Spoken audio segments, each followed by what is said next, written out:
मित्रांनो, आज आपण इतिहासातील प्रकरण 3 उपयोजित इतिहास हे पाहणार आहोत। विद्यार्थी मित्रांनो, उपयोजित इतिहास म्हणजे काय? आतापर्यंत आपण 9वी पर्यंत इतिहास हा विषय शिकलो, पण त्यामध्ये फक्त इतिहास म्हणजे काय शिकलो आणि या वर्षी आता 10वीला विद्यार्थ्यांना उपयोजित इतिहास म्हणजे काय हे एक नवीन घटक शिकवला जाणार आहे, ते आपण पाहूया। तर सर्वप्रथम विद्यार्थी मित्रांनो, उपयोजित इतिहास म्हणजे काय हे आपण पाहणार आहोत। त्यानंतर दुसरा घटक म्हणजे उपयोजित इतिहास व विविध विषयावरील संशोधन, हा एक घटक आपण विशेष करून या पाठामध्ये पाहणार आहोत। हा अतिशय महत्त्वाचा घटक आहे। त्यानंतर तिसरा पॉइंट म्हणजे उपयोजित इतिहास आणि वर्तमान काळ याचा मेळ कसा बसवायचा, इतिहासाचा आपल्याला आपल्या आयुष्यामध्ये उपयोग कसा करून घ्यायचा हे पण आपण या प्रकरणामध्ये पाहणार आहोत। तर विद्यार्थी मित्रांनो, उपयोजित इतिहास म्हणजे काय याची व्याख्या आपण सर्वप्रथम पाहूया। उपयोजित इतिहास या संज्ञेसाठी जनासाठी इतिहास म्हणजेच पब्लिक हिस्ट्री असा पर्यायी शब्दप्रयोग आज प्रचारात आहे। भूतकाळातील घटनांसंबंधीचे जे ज्ञान इतिहासाद्वारे प्राप्त होते त्याचा उपयोग वर्तमान आणि भविष्य काळात सर्व लोकांना कसा होईल याचा विचार उपयोजित इतिहास या विषयाद्वारे केला जातो। म्हणजेच आपल्याला एक नवीन शब्द आता ऐकण्यात आला, तो असा की जनासाठीचा इतिहास। आता जनासाठीचा इतिहास म्हणजे काय मित्रांनो?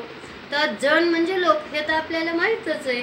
आता जनासाठीचा इतिहास म्हणजे लोकांच्या मनात इतिहासाविषयी अनेक गैरसमज होते।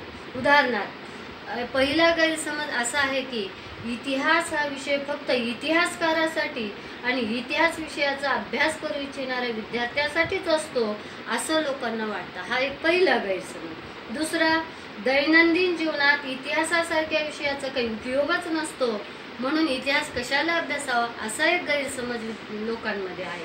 आणि तिसरा, इतिहासासारखा विषय आर्थिकदृष्ट्या उत्पादक क्षेत्राशी जोडला जाऊ शकत नाही, म्हणून इतिहास शिकून फायदा काय, कारण इतिहास शिकून काय आपल्याला पैसा कमवता येत नाही असाही लोकांचा काय झालेला आहे, गैरसमज झालेला आहे। अशा गैरसमजावर मात करत इतिहासाची नाळ लोकांच्या वर्तमानातील जीवनसरणीशी जोडणारं क्षेत्र म्हणजेच जनासाठीचा इतिहास। म्हणजेच आपल्याला आता जनासाठीचा इतिहास शिकायचा आहे आणि त्याचा वापर आपल्याला आपल्या दैनंदिन जीवनात कसा होईल ते समजून घ्यायचं आहे। विद्यार्थी मित्रांनो, परदेशातील अनेक विद्यापीठांमध्ये जनासाठीचा इतिहास या विषयातील अभ्यासक्रम शिकवले जातात। भारतात बेंगळूर येथे Srishti institute of art, design and technology या संस्थेत सेंटर फॉर पब्लिक हिस्ट्री या स्वतंत्र विभाग आहे।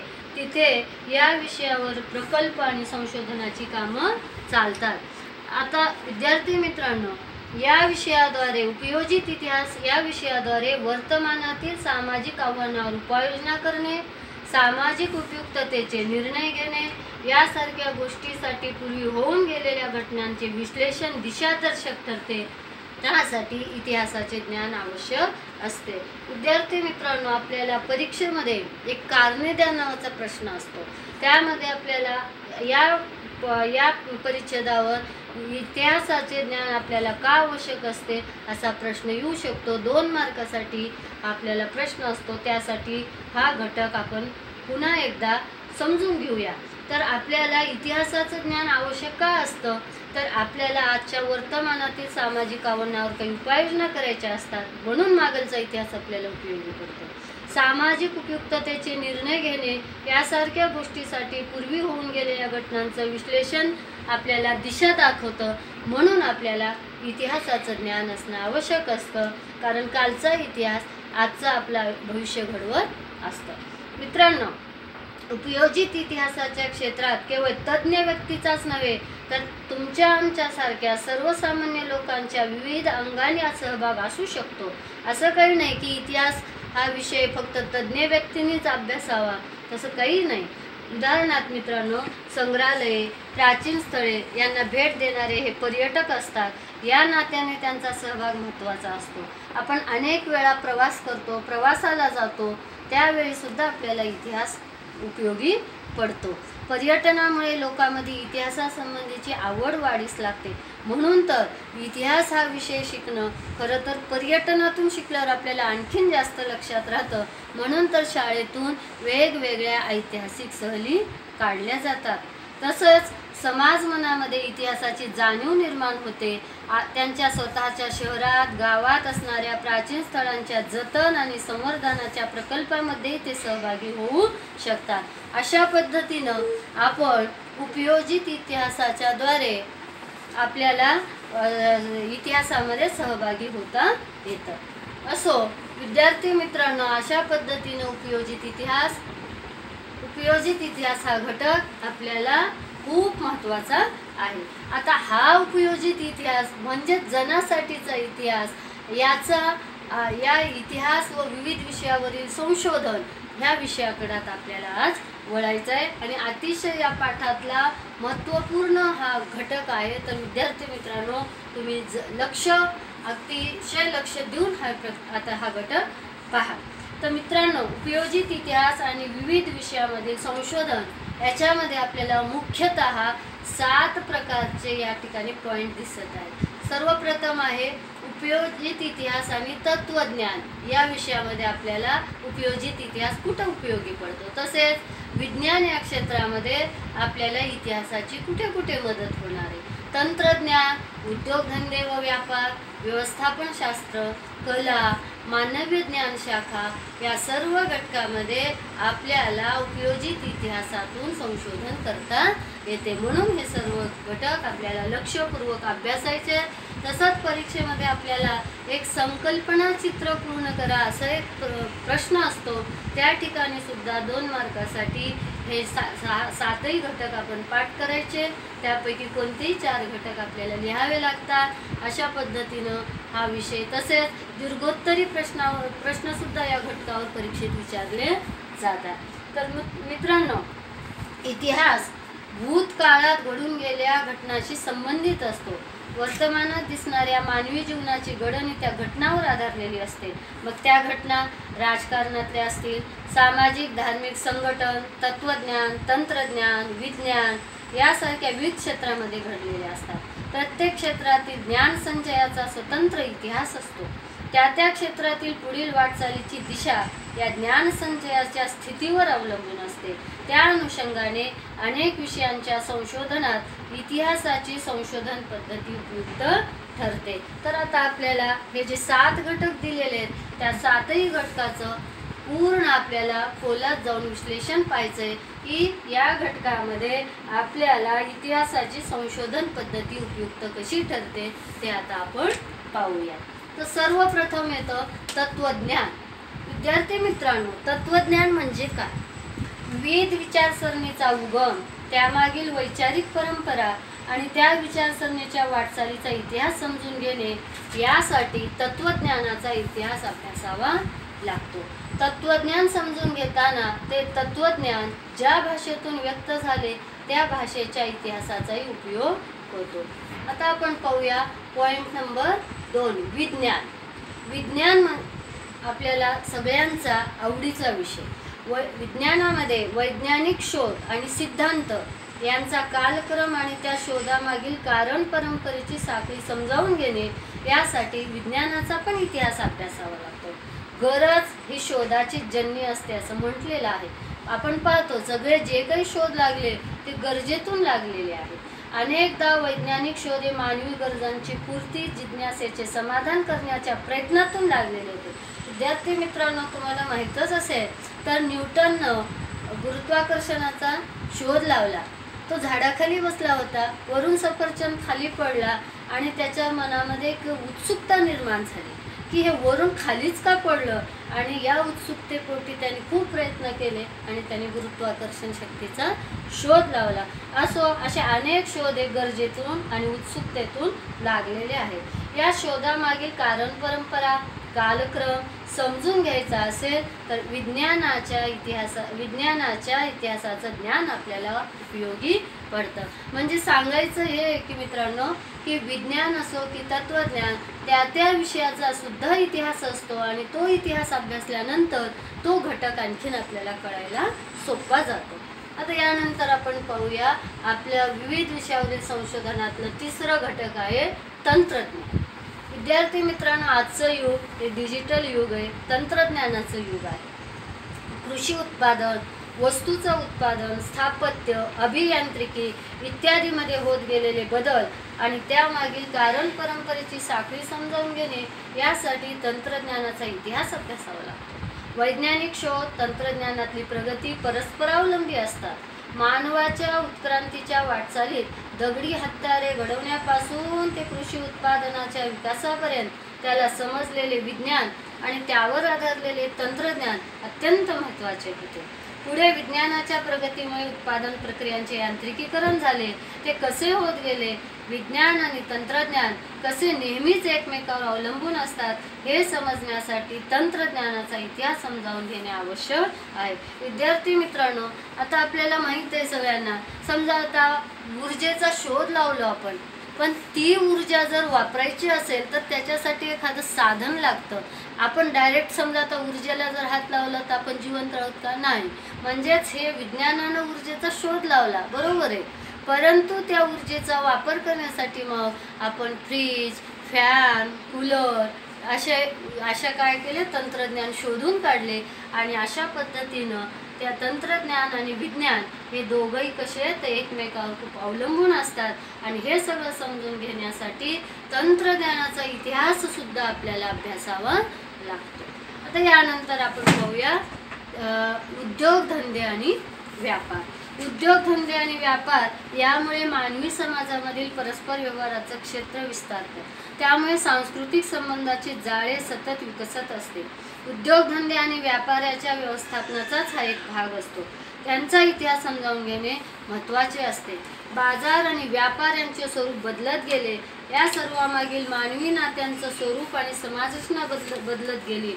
हा सर्व प्रवास समजण्यासाठी सांस्कृतिक घडण, सामाजिक रचना, आर्थिक व्यवस्था इत्यादीचा अभ्यास आपल्याला अभ्यासावा लागतो.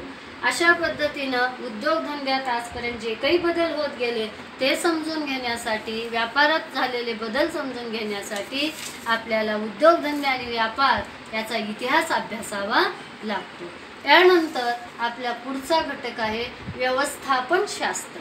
विद्यार्थी मित्रांनो, उत्पादनाची संसाधने, मनुष्यबळ आणि उत्पादनाच्या विविध प्रक्रिया, बाजार आणि विक्री यांच्या व्यवस्थापनाच्या साखळीत त्या संबंधातील भूतकाळातील यंत्रणा कशा होत्या हे विद्यार्थी मित्रांनो, आता यानंतरचा घटक आहे व्यवस्थापन शास्त्र.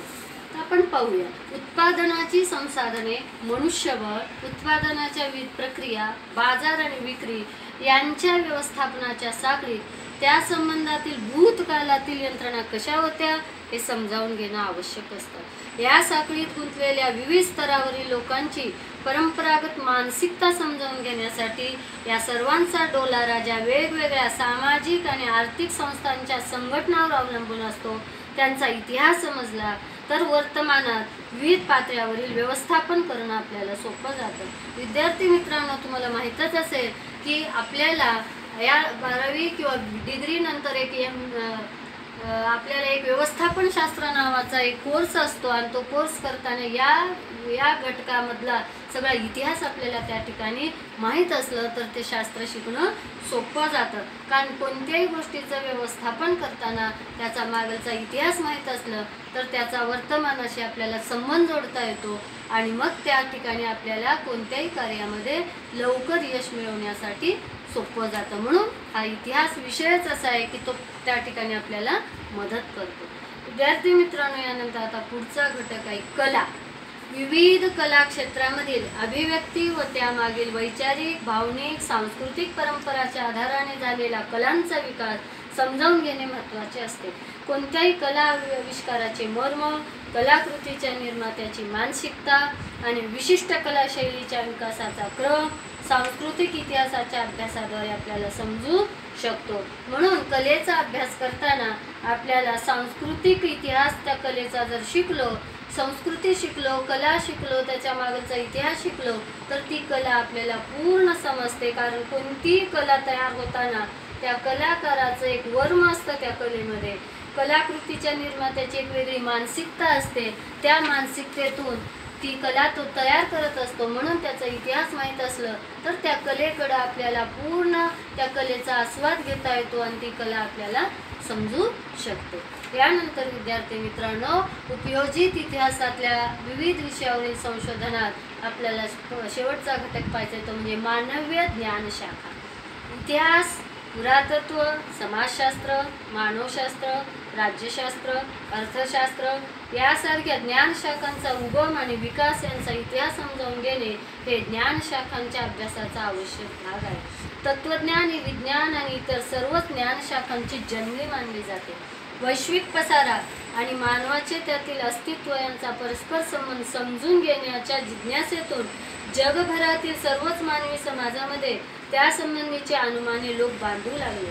त्यातून जगाच्या उत्पत्ती संबंधीच्या काही कथा, सृष्टीचक्र आणि मानवी जीवनासंबंधीची मिथके म्हणजे विद्यार्थी मित्रांनो, तर मानवी जीवन कसं तयार झालं, अगदी सुरुवातीला सृष्टी कशी तयार झाली, सृष्टीवर पहिला सजीव कसा तयार झाला, अशा वेगवेगळे कुतूहल माणसाला असतं।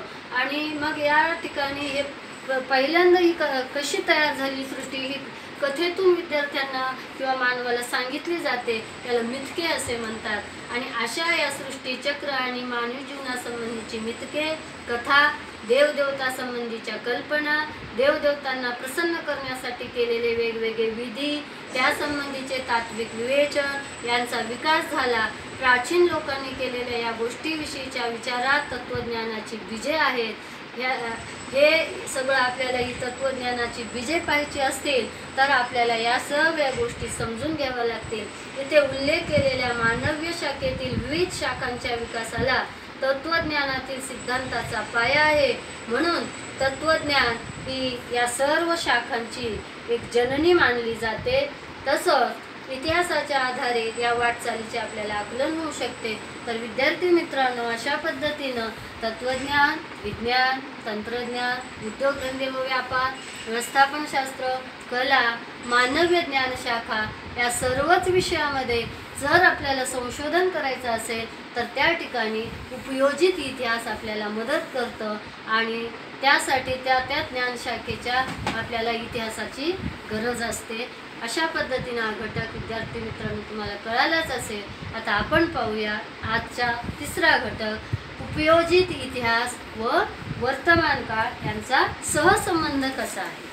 कारण विद्यार्थी मित्रांनो, आपण नेहमी म्हणतो की इतिहास शिकून काय करायचं, इतिहासाचा आपल्या आयुष्यात काही उपयोग नाही। परंतु मित्रांनो, उपयोजित इतिहास आणि वर्तमान काळ याचा संबंध खूप जवळचा आहे। इतिहासाचा दैनंदिन व्यवहारामध्ये उपयोग काय, असा जो आपल्याला प्रश्न पडतो त्याचं उत्तर या घटकातून आपल्याला मिळणार आहे। भूतकाळाचे मूर्त आणि अमूर्त स्वरूपातील अनेक अवशेष वर्तमान काळात अस्तित्वात असतात।